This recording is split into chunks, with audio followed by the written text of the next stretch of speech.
Dneska si žádná pořádná agentura nemůže dovolit nezaměstnávat lidi z celého světa.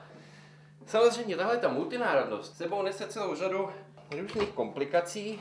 Například jenom takový vánoční přípitek v agentuře, kde máte Slováky, Poláky, Němce, Finy, Američany, Brity. Ale pojďte se podívat, jak takový vánoční přípitek u nás vypadá.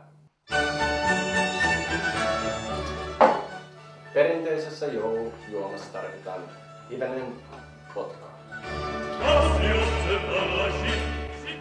Hyvää joulua. Vodka? U nás a pije borovička. Šťastná veselá. Nesmí chybět šťava, jak máme říkáme sok. Ale když o tom přemyslím, vodku nikdy není dost.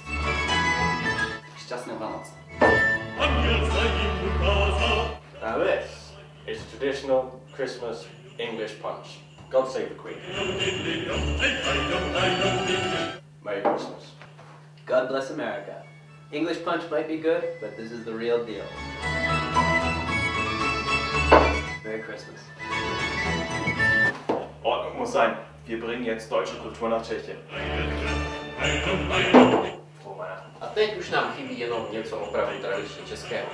A to je ryba.